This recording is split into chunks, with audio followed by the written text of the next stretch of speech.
c'est là où j'ai commencé. J'ai commencé à 5 ans ici. Donc j'ai joué jusqu'à mes 14 ans. Après, j'ai débarqué à Angers. Et là, du coup, vu que mon aventure angevine se termine et que Orléans m'a contacté, donc je me suis pas posé de questions, je suis directement venu ici. Et puis, ouais, je suis très bien. Ça fait 4 matchs que je joue et je suis très bien ici. Ouais, moi je suis là clairement pour jouer pour le plaisir, quoi. Là, clairement, je m'amuse sur la glace et c'est ce que je cherchais en venant ici, quoi. Ouais, après, je connaissais déjà, je dirais, la moitié de l'équipe. Enfin, voilà, j'étais pas que à Angers, j'étais beaucoup ici, je venais beaucoup ici, donc je connais pas mal de joueurs. Et après, ouais, il y a une moitié que je dirais que je connais pas trop et bah, là, depuis, ça se passe super bien avec et c'est top. On sait que la D3, c'est pas un chemin facile. Il y a quand même, il y a quelques gros joueurs quand même qui arrivent à jouer en D3 parce que voilà, ils ont divers objectifs, mais voilà, il y a quand même des grosses équipes et les équipes, on sait qu'elles varient, le niveau il varie souvent. Genre Bordeaux par exemple, j'ai pas fait le premier match, mais je sais que le deuxième c'était pas la même chose. Après ouais, l'objectif c'est voilà, se qualifier en play-off et voilà, avec beaucoup de sérieux, on va y arriver. Oui, bah après c'est un tout, c'est le budget, c'est la ville, c'est l'infrastructure. Là, avec la nouvelle patinoire d'Angers, c'est un gros développement. C'est un gros complexe qui est une des plus belles patinoires de France, clairement. Puis après, il y a au niveau du personnel, ils ont beaucoup d'entraîneurs, ils ont beaucoup de jeunes sur la glace. C'est un tout. Et puis, Orléans essaie de retranscrire ça. Après, c'est deux cultures de villes différentes. Je sais qu'à Angers, il y a une grosse culture du hockey. La patinoire est tous en pleine, il y a 3000 personnes. À Orléans, c'est plus compliqué. C'est un sport que découvrent la plupart des gens qui viennent ici. Donc après, voilà, c'est dans la durée que ça va se faire et on y arrivera un jour. Peut-être pas au niveau d'Angers, mais à bien développer le club, je pense. Bah, pour nous, c'est de leur apporter vraiment un match plaisant à voir, qu'ils se disent bah ouais, c'était cool, j'ai envie de revenir, quoi. Et pour nous, c'est super sympa de jouer devant du public et qu'on sente qu'il y a du monde derrière nous. Donc ouais, c'est essayer de fidéliser un peu la ville d'Orléans avec le club de hockey, quoi.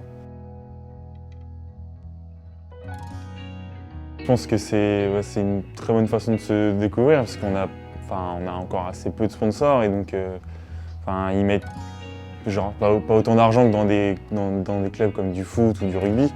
Donc ils peuvent vraiment se faire valoir avec une grosse place dans le club en ne déboursant pas beaucoup d'argent. Donc ça peut être bien pour des petites entreprises.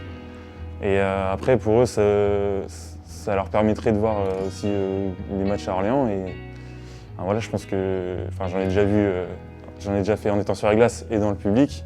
Et je sais que les deux, pour moi, c'est une très bonne expérience, quoi.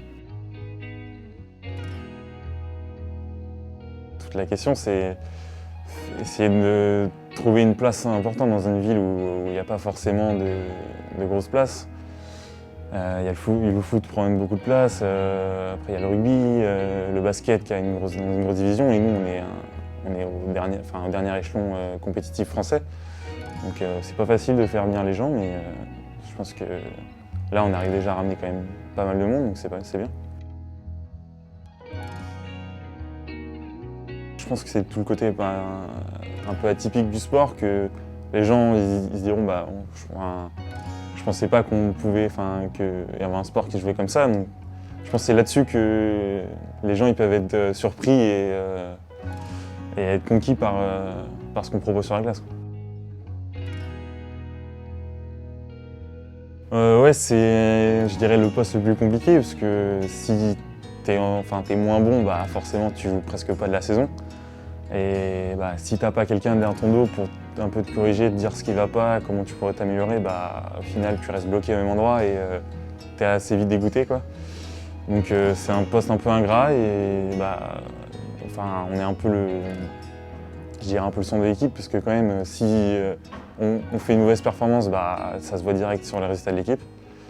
Donc c'est une grosse responsabilité et puis c'est le jeu du gardien, quoi.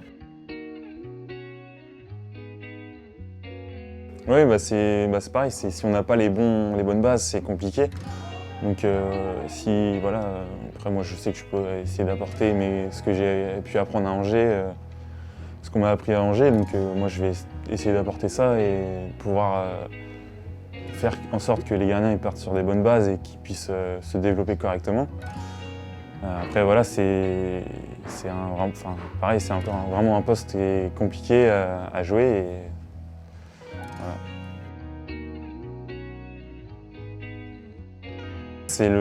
voilà. Je pense que la D3, ça reste la poule la plus difficile, parce que la montée, elle est très compliquée. Et puis il y a beaucoup de bonnes équipes. Enfin, déjà, nous, dans notre championnat, dans notre poule, il y a quand même quelques grosses équipes. On l'a vu contre La Roche-sur-Yon, ou quand j'ai pas joué le match, mais Anglette, ça devait être des très bonnes équipes. Donc voilà, déjà dans notre poule, on bataille pour se maintenir au top, mais on a vu qu'on pouvait quand même rivaliser contre ces équipes-là, donc pourquoi pas. Ça va être à nous de donner les meilleures performances pour déjà passer chaque tour, et puis après on verra jusqu'où on peut aller, quoi. Ouais, voilà, je suis très content d'être ici, voilà, je suis ravi. L'intégration dans le vestiaire se passe super bien. Je joue bien et bah, voilà, les quelques matchs que j'ai faits, c'était vraiment du plaisir. Et pour le futur, j'espère que d'ici quelques années, on pourrait tenter d'aller chercher la montée en D2, quoi, et pouvoir développer le club sur cette base-là. Après, voilà, c'est du travail, c'est du temps. Monter une bonne équipe de D3, c'est compliqué. Donc voilà, mon mot, c'est que je prends vraiment du plaisir ici, quoi.